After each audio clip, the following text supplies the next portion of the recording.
Sa mundo ng boxing, ang bawat pagkilos ng mga malalaking personalidad ay may malalim na kahulugan, lalo na kung ito ay nagaganap sa isang bansa na kilala sa mayayamang talento sa larangan ng sports. Kamakailan lang ay naging usap-usapan ang pagdating ng dating Japanese boxing champion at kasalukuyang promoter na si Koki Kameda kasama ang kanyang team mula sa Kameda Promotion sa Pilipinas. Ang kanilang pagbisita ay nagdulot ng matinding interes at haka-haka, lalo na nang makita personal na nagkaharap sa Kameda at ang dating world champion na si John Riel Casimero. Maraming posibleng dahilan ang pagpunta nila sa bansa at ito ay maaaring may kinalaman sa pagbubukas ng malaking oportunidad para sa mga Pinoy boxers. Isa sa pinakapositibong dahilan ay ang scouting o paghanap ng bagong talento. Kilala ang Pilipinas bilang tahanan ng mga magagaling na boksingero mula kay Manny Pacquiao hanggang sa kasalukuyang mga bituin tulad ni Mark Magnifico Magsayo at Carl James Wonderboy Martin. Malamang na nakikita ni Kameda at ang kanyang promotions team na may malawak na posibilidad na makadiskubre ng mga boksingero na pwedeng pasikatin at isabak sa international stage. Ang pagkikita nila ni John Riel Casimero ay maaring bahagi na ng mas malawak na plano dahil si Casimero ay isa sa pinakakilalang Pinoy fighters na may malawak na karanasan sa iba't ibang bansa.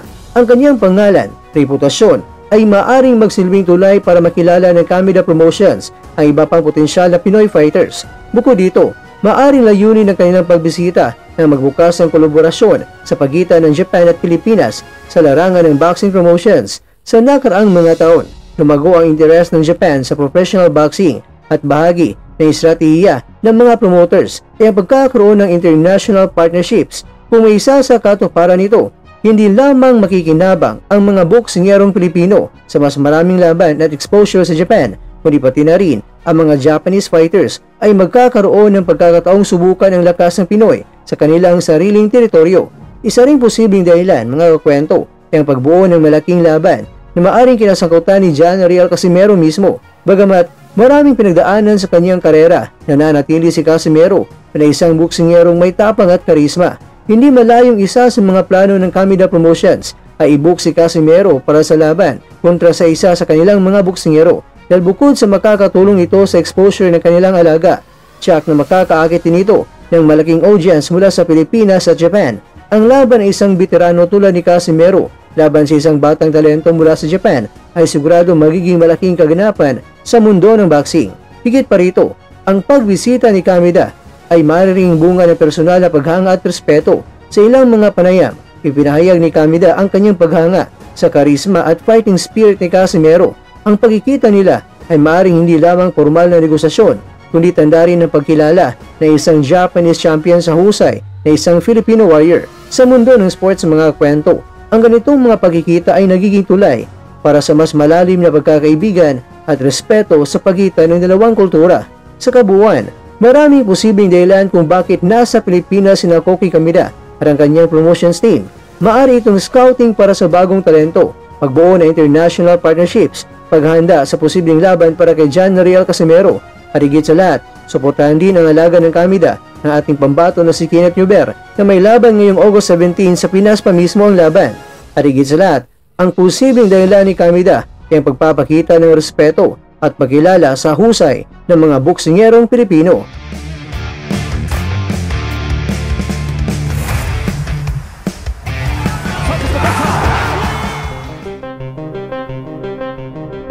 Mga kakwento, anuman ang kanilang tunay na pakay, malinaw na ang pagbisitang ito ay maaring magdulot ng positibong epekto sa hinaharap ng boxing sa ating bansa. Sa huli, kung ang layunin ni Kameda ay buksan ang pintuan para sa mas maraming oportunidad para sa mga Filipino boxers, tiyak na magiging makabuluhan at makasaysayan ang kanilang pagpunta sa Perlas ng Silangan.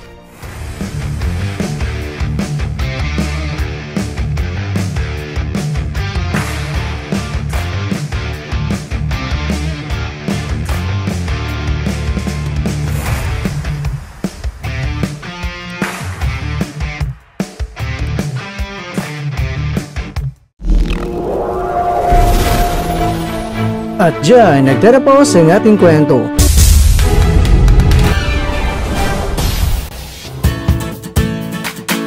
Maraming salamat mga kakwento sa inyong panonood. Pero baka naman mga kakwento ay nagustuhan niyo po ang kwento natin ngayon.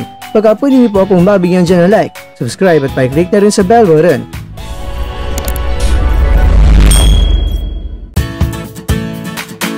Pero bago tayo tatapos mga kwento, syempre, shoutout po muna tayo dyan sa ating mga kakwento.